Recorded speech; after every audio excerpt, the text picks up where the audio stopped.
上次我们聊过 FF14， 一款差点让整间公司倒下，但靠着吉田直树重新站起来的游戏。而这次，我想聊聊另一个让人困惑又着迷的世界——死亡搁浅。就在最近，《死亡搁浅2》的新预告公开，也让这部作品再次掀起讨论。如果你没玩过《死亡搁浅》，或是最近因为续作《名摊之上》开始对它有点好奇 ，Hello， 我是呼噜猫。今天我想跟你分享这个让我印象很深的世界。它表面上是送货，但进去之后，你会发现它讲的是孤独，还有那些我们不说出口的事。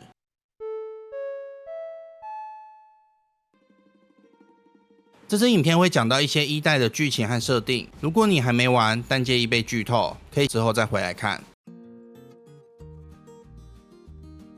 在死亡搁浅的世界里，死亡已经不再是终点。一场被称为死亡搁浅的大灾难，彻底改变了世界的样貌。死者会以 BT 的形式回到人间，而活人一旦被抓走，就会引发名为虚爆的大规模爆炸，整个世界会因此崩溃，城市断线，人类被迫躲进地下，失去了彼此的联系，也失去了信任。而你所扮演的山姆，就是那个要把人们重新连接起来的人。他的身份是一名送货人，任务表面上只是从东岸走到西岸，把货送到指定的地点，但真正的目标是说服分散各地的据点加入所谓的合纵网络，重新建立全国在通讯、资讯、情感上的连结。这趟旅程既孤独又漫长，你不只是在运送物品，更是在慢慢修补一个四分五裂的世界。这些连结不是抽象的概念，而是一个具体可以看见的改变。每当你完成一个据点的任务，这个地方就会接上网络。你也会看到它慢慢变亮，地图打开，设备可以使用，象征这个世界正一点一滴的被你重新连接起来。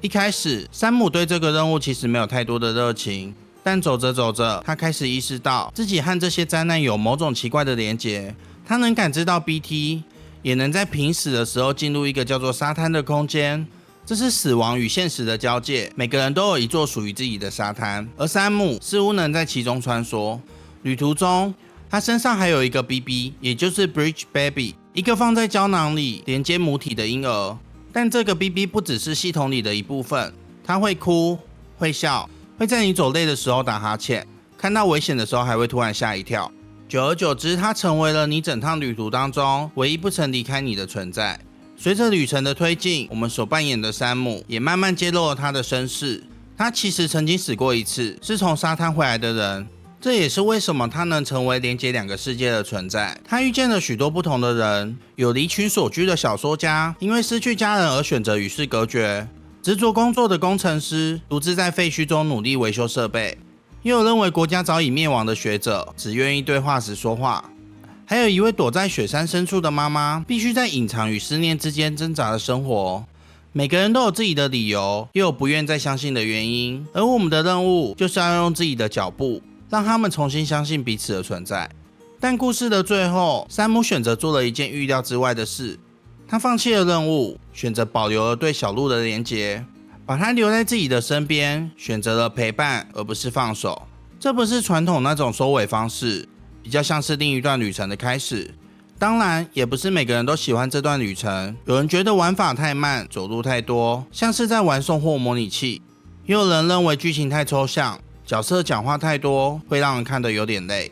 但不管你怎么看，这款游戏确实留下了很多人记忆里独特的位置。你可能会爱上它，也可能根本玩不下去，但它存在的方式就是这么奇特。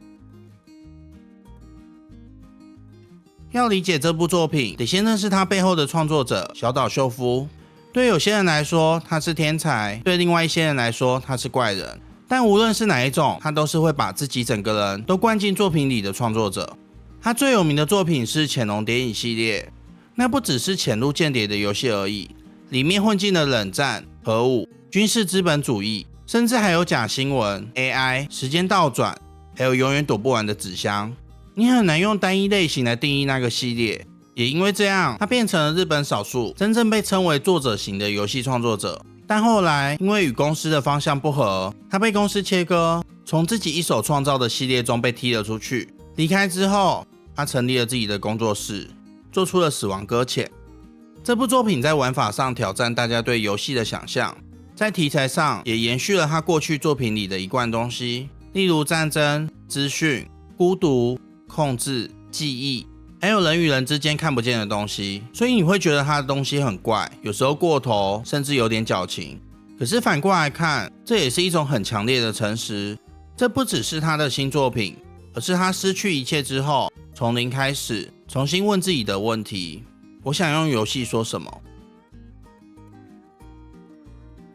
死亡搁浅2的预告出来了，没讲什么剧情，但画面丢了不少碎片，看起来好像是延续了一些设定，但整体却让人有些摸不着头绪。小岛又一次选择先让大家困惑。小鹿已经长大，这次成为了主角之一。他和一位新角色一起出现在诊疗室，不仅互动自然，手上还有一样的天蝎座纹身。弗拉吉尔则成立了新组织，打算离开旧有的势力范围，前往还没被连结的地区，展开新的任务。这听起来像是延续1代的精神，但画面呈现的东西却让人开始怀疑。我们看到的不是秩序重建之后的和平，而是重建之后又崩溃的世界。画面里出现了不少奇怪的东西，像是 BT 化的人偶，从黑泥中诞生的怪物，悬吊的仿生体，还有几幕看起来像是猫猫之类的 BT 化动物。你也会注意到主角在战斗前摘下背包的动作，可能代表这次的玩法会更重视分工与策略。很多人猜它会变成开放世界、多人生存，甚至是 roguelike， 但对小岛来说，预告本来就是谜语，答案永远要留到最后才会揭晓。有时候你会怀疑这游戏是不是故意要让人觉得麻烦，走路走很久，背太多东西会跌倒，有时候一滑倒掉进河里，货物泡汤，整趟任务就得重来。一开始会觉得烦，但走着走着好像也开始默默习惯那种节奏。不过真正让人记住的不只是这些不方便而已，是你以为自己一个人在走，却其实一直有人陪着你。虽然看不到其他玩家，但他们会在这个世界里留下痕迹。一把刚好出现在河边的梯子，一条悬在断崖上的绳索，一间盖在暴雨区的小屋，还有一块放在山坡转角的指示标志。有几个小图示看起来什么都没说，却留下了一种这里不只是你一个人的感觉。这些设施你都能用，也能回头给对方一个赞。没有语音，没有聊天室，也看不到是谁放的，但你知道有人默默为你留下了什么。那不是强调合作的设计，比较像是小岛秀夫说故事的方式。这种匿名的互助，让那份孤单没有不见，只是走着走着会觉得没有那么难受了。而这样的体验，在疫情之后来看，会有一种格外熟悉的感觉。那种孤独感、封闭感，其实很多人在疫情那段期间都经历过。而这款游戏是在疫情爆发之前推出的，所以再回头看，会有一种说不上来的既视感，像是它刚好碰到了我们后来真正经历的事情。如果你问我《死亡搁浅2》会讲什么，我只能说，可能只有小岛自己知道，但或许他想问的问题也没有变过。人与人之间，什么是真正的连结？我是呼噜猫，这里不只是聊游戏，有时候我也想跟你一起聊那些关于孤独与连结，以及我们是否还愿意在这样的世界里走向别人。如果你喜欢这样的故事，记得订阅、按赞，我们下支影片见，大家拜拜。